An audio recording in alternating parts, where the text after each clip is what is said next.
Sa OVP letter na pinapasagot sa impeachment court yung food and beverages ng defense, are you amenable to that?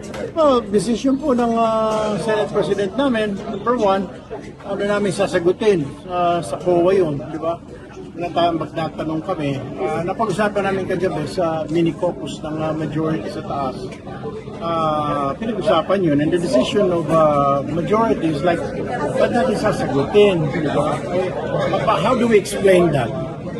Saan natin kukunin yung bayad sa pagkain tapos sila pa mamimili sa catering? So hindi. So hindi yung kasagutin. So sir, hindi. Hindi.